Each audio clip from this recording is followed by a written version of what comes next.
So guys, welcome back to our channel. So yun, magkano pala yung ginastos niya sa pag-apply? Pag-apply, kasama na gastusin sa lahat or pagkain, yung mga 50 to 60. Yan. Pero yung pag-aaral mo, sagot na ng employer yun. Kasi sa'yo yung pagkain, di ba? Pati yung apartment. Dorm mo, pagkain mo, expenses mo, sa'yo lahat, hindi kaya... Pero walang placement. Sagot ng employer. 50 to 60, depende kung kaya mong magtipid sa pagkain mo. Eh, siyempre, kung lalaki ka, malakas ka kumain. Di ba?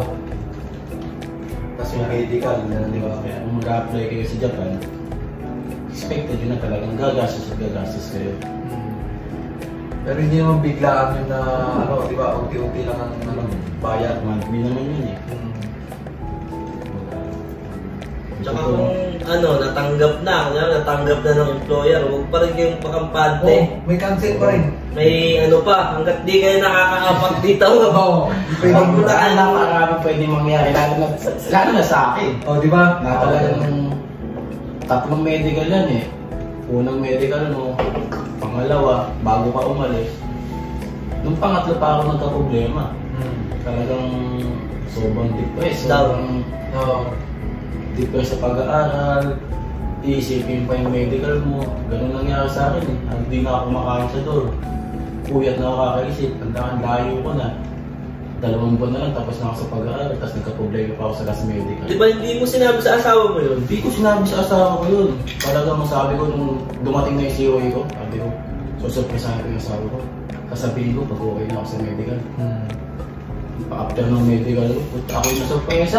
May tama ako sa baga. May iskara ako sa baga. 3 linggo na ako inuubos ikunan. Hindi ako nagkaganot eh. Tamang tubig lang, tubig. Nagka-iskara ako sa baga. Sobrang hindi na ako makatulog. Kasi ang layo ko na. Matatapos na ako. Tapos parang biglang pagbabali yung isip ko. Parang saan tayo masasayang ah. Pati yung gastos na. Gastos na sa loob. Hirap ako sa pag-aaral, hirap ako sa niyo, tapos yung babali mo na umalis pa. Kumbaga, dami. Parang na yung utak ko nun. Mas lalo kong nawala ng lakas ng loob baka sabihin sa asawa ko. Kasi siyempre, ang dami niya ng dami ng dami na sasayang talaga, kaya na-stress ako lalo. Parang parang hindi ko na kinaya yung pag-iisip ko. Kaya talagang karoon ng pagkakataon sabihin sa asawa ko. Pero sobrang bait ng amo, talagang in-approve. Napakaswerte ko sa napunta akong agents ng kumpanya. Kasi in-approve siya. In-approve pa. Kahit na may problema yung medical niya, in-approve siya ng boss namin. Kaya tuwang-tuwa kami lahat nun, mga kabatch namin. Tuwang-tuwa talaga kasi tsaka pati yung sensei nga pala namin, shout out kay Kel Sensei. Sino pa? Parang ito si Pili Sensei. What's up? Tsaka kay Ray Sensei. Bilib na bilib talaga sa talang sensei namin. Talaga ng time na nandun ako sa sitwasyon na nadidepress ako sa medical ko. Sila yung follow-up sa agency ko. Kumusta na to si Jason na balita sa medical nito? Ano sabi ng agents ng kumpanya niya. Yung handler ko sa medical, talagang nagugulat. Bakit akong sensei niya itong tawag, kinukumusta mo yung medical ko? Sabi niya yung handler ko sa akin, siguro ichibang ka sa klase mo. Tapos sensei mo yung tawag sa akin. Ichibang, pero sa pinakababa. Hindi ako ichibang sa... Hindi naman, lahat naman kasi magsisimula talaga sa wala eh. Dito ka na lang matututo. Salamat talaga dun sa 3 sensei na napunta. Kasama ko sa doon, talagang napakababait. Mabait din mga naging sensei niyo. Sobra. Sa klase niyo, kasi napapanood ko sa video sa Prudential, puro lalaki lang gano'n. Hindi. Kasama yung babae. Halo na. Sa batch namin, kalahati, mas marami pang babae. Siyang na babae, 8 lalaki. 15 kami lang. Tapos ilang ko yung nag-flight na ilan sa batch niyo? 13, may 2 pang naiwan. 2 na lang naiwan, mga request. Matagal daw kasi. Agency na dito sa Japan ng matagal ko. Kami na. Hopefully, sana Hindi man ngayong February, by April, makalipad na sila para buong batch namin nandito. Oo. Batch 149. Jeez! Sarap mag-aaral ng New York. Mag-aaral yung pag-graduate ka na, no? Gumigising ako ng alas 3 ng madaling araw, magkakabisado. Pagdating dun sa... Kaiwa na. Ang alam ng mga klase ko, pagdating na ng Kaiwa, ang lamig na ng kamay at pa ako. Nakakal na ako. Pero mababait din mga klase ko kasi pag natugla ko na ako. Ayun, may magbubulungan na dyan. Maalala ko na yung meron na ako. Mababait din sila doon. Mahirap talagang... Mahirap pag-aaral lang ni Honggo. Pero pag katagalan na, lalo mahirap na. Pero mas mahirap yung darating na ditong ano, hindi... Walang-wala. Oo. Kasi mahirap. mali yung katwiran na, pagdating ko doon matututunan ako. Hindi. Mali yun. Mali. Ako, hindi ako ganun kagaling pero naiintindihan ako. Pero sa express, hindi ko kaya, parang hindi ko kaya sabihin gusto kong sabihin. Yun, buti na hindi may mga kasama ko dito na paano ako masasabihin? Tinutulungan talaga nila ako. Hindi, tsaka maano yan, mga ilang buwan lang, matatanay ka. Kasi araw-araw mo magiging yun. Kaya kung seryosohin nyo, pag mag-uumpisa kayo sa Pinas, talagang pagtuunan nyo ng Ibang-iba yung salita dito. Basta ma-express nyo yung, kahit bawak-bawak, basta ma-express nyo yung gusto nyo sabihin. Kahit bawak-bawak yan, intindi na ng hapon yan. Na-appreciate na nila kasi talagang nagbibigay kayo ng effort para pagkarali yung buhay nila, mapag-communicate kayo. Di ba si Miss President, di ba? Ano din yun? Mag-gets din niya yun eh. Sinamahan niya kami ng... sinamahan kami ng mga namin, mga managing director. Tsaka yung isa, yung susunod na Shacho. Si Miss President. Si Miss President, si Shacho. Mag-asawa, sinamahan kami. Hirap na hirap mag-adjust sa amin. Kasi syempre, bago lang kami dito, dami rin namin hindi pa alam na mga kotoba or vocabulary. Kaya nag-a-adjust sila. Google Translate para lang magkaintindihan. Mabait. So sa trabaho talaga, expect niya na PBC talaga sila stricto. Stricto sila sa loob ng kumpanya. Pero after nun, talagang Bale, pala, siya na yung interview namin ngayon. Part ako. Namumula na ako. Vlog niya to, pero siya yung interview namin ngayon. Revise naman natin yan. Revise naman natin ngayon, guys, kung ano yung experience dito sa loob ng 2 years. Wait lang, walang video. So guys, welcome back to our channel. Gulat si Senpai kasi siya naman yung babaliktaran namin sa mga tanong niya kanina. Unang tanong namin kay Senpai, paano siya napadpad dito sa Japan? Anong mga ginawa niya? At bakit siya nag-apply papunta ng Japan? Yun. Nasa Qatar pa lang ako noon. Kasi yung kapatid ko, sinamahan ko mag-apply na pa Japan. Ako naman, pa Qatar. So, hindi dapat mag-apply ako ng Japan kaso may visa na ako noon. Tapos na-select yung kapatid ko. Kaya sabi ko, pagdating ko sa Qatar, tatapusin ko lang yung kontrata ko doon. Lilipat ako ng Japan. Kaya yun, nung pagdating ko pa lang, 1 week pa lang, ang ginawa ko, nag-sign up ako sa work abroad. Tapos yun, may kumontak sa aking agency, yung Red Arrow. Nasabi may interview dito sa amin pa Japan.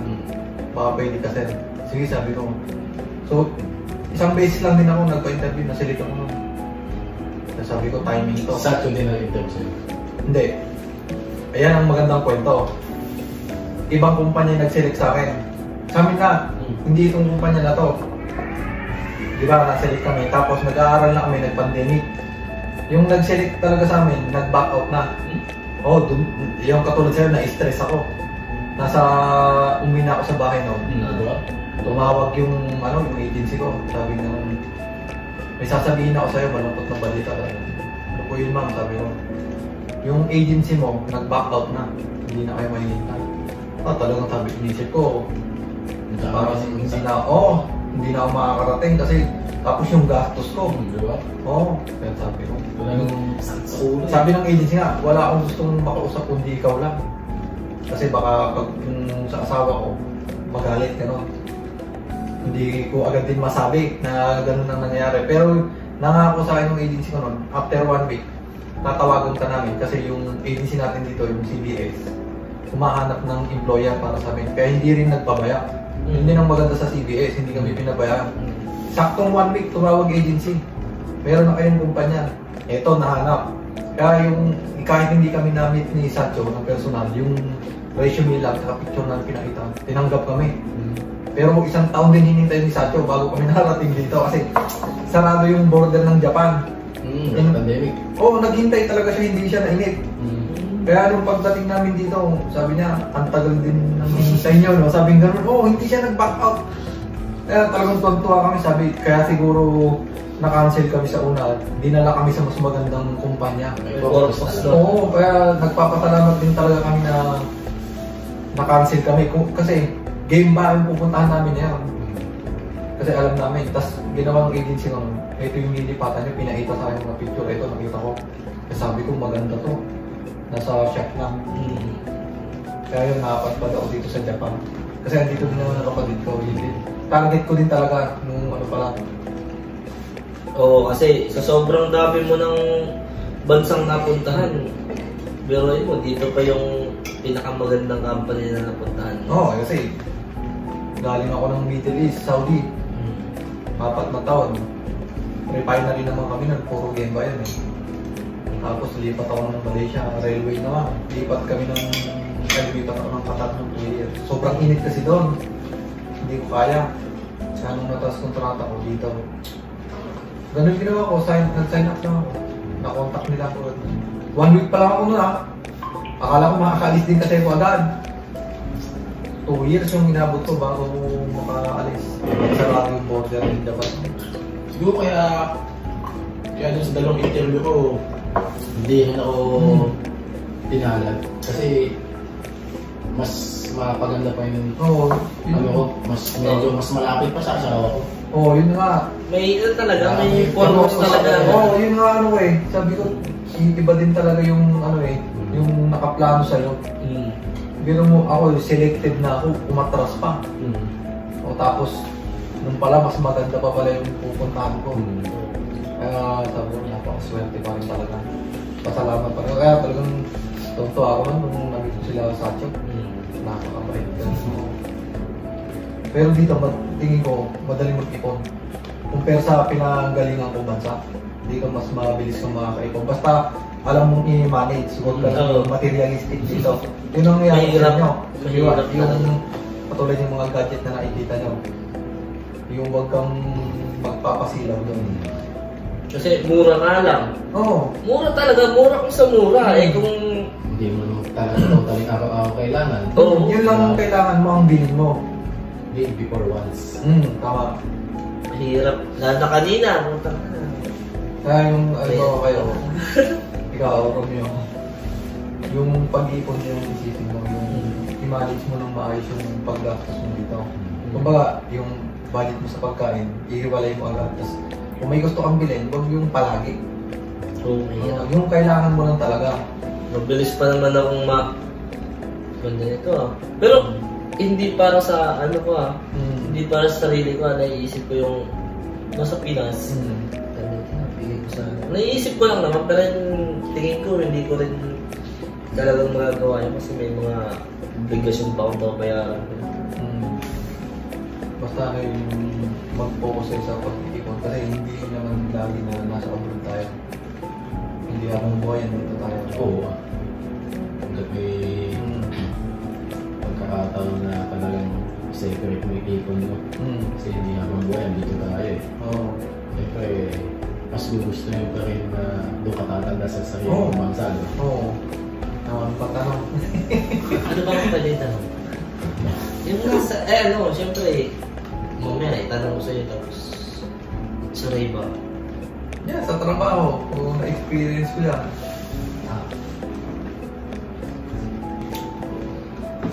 vlog niya to ha. Ako yung natanong. May experience ka ba sa trabaho na to? Na, malaki. Malaki. Bago dumating dito. Oo. Pero alam niyo, nung kararating ko, hindi ko sinabi. Ang sabi ko lang, semi-automatic. Kasi nung miniting pa kami ng mga leader, tinanong mo anong experience namin. Kasi pag sinabi mo na, oo, may experience ako, ang expectation ng ako, oo. Kaya ibaba mo yung sasabihin mo. Kaya nung Low-key lang ba low-key? lagi silang nagugulat. Gulat na gulat talaga. Oo. Tapos ang bilis daw matuto kaya dun sila na-amaze ng mga Pilipino. Yung fast learner daw ng mga Pilipino. Huwag kang magsabi ng sobra. Mas maganda yung mag-expect sila na yung hahanga sila. Oo. Gagambatin naman. Hindi nga nila alam yung kung ilang years experience ko, hindi ko sinasabi. Nito lang nila nalaman na pinakikita ko na yung mga picture. Kasi nung nag-vlog ako ng overhead tsaka vertical, nakita ko ng leader. Bakit alam mo yan? Sabi, tinanong ako. Sabi ko, nakikita ko na sa YouTube, sabi ko lang una. Tapos nung nag-overhead ako, bakit alam mo pa rin na yun? Kasama niya si Kawai. Yun, kinuwento ko na. Pinakita ko na yung mga pictures sa trabaho ko. Kaya pala, sisipain na ako ni Kawai yun eh. Ba't mo sinasabi? Sabi. Siyempre. Mamaya, dadagdagan ang output ko eh. Wala namang output dito sa atin. Wala. Wala tayong nahabol na output. Pero siyempre, hindi rin naman natin pwede pakitaan na konti lang gawa natin. Oo. Kumbaga sa unang ibigay nyo na yung best nyo. Para hindi nyo makukuha yung mga sila. Yung mga person, yung 1 month na mga. Kasi sa trabaho kasi, yung pag-work ng trabaho ka lang. Hindi naman yung bubugan na ang gagawin mo dyan. Basta nakikita ka lang nagtatrabaho. Kaya pag break time, tsaka break. Basta iwasan nyo lang yung mag-cellphone. Tumatawag iwasan nyo yun. Kasi yung Brazilian na nire, laging may headset yan noon. Salita na salita, parang baliw. Andun siya sa tabi ni Kawai. Kinakausap siya ni Kawai, hindi niya naririnig. Nagalit si Kawai, sinumbong. Pumunta din yung sacho niya. Sinipak, talagang sinipak, physical. Yung sa tawag dito, yung Brazilian na, kasi ibang kumpanya yan. Sa corporation yan, backup lang dito yun. Nireklamo ni Kawai kasi salita si Kawai, hindi niya naririnig nung palang may kausap. Sinipa talaga ng satyo. Kaya mula ngayon, wala na siyang headset sa tenga. Kaya niya iwasan niyo. Kumbaga, halimbawa may tumawag sa inyo, sagutin niyo lang. Tapos mamaya na, gano'n. Huwag lang yung may ipag-print lang. Pwedeng gano'n yung sasagutin mo lang na Kasi ako ginagawa ko din yun eh. Pag may sumagot. Pero ano kaya tayo? Kunyari, 5 to 10 seconds na video, kunting video lang sa ginagawa natin. Okay. Sabi ko kay boss noon, pwede ba akong mag-video dito? I-send ko sa asawa ko, tsaka i-upload ko lang sa Facebook. So yun guys, hanggang dito lang yung video na to at masyado lang mahaba. So yun, iyan ko yung page ni Chocoloy TV. So pakipollow na lang din siya. So yun guys, maraming salamat. Bye-bye! Matane!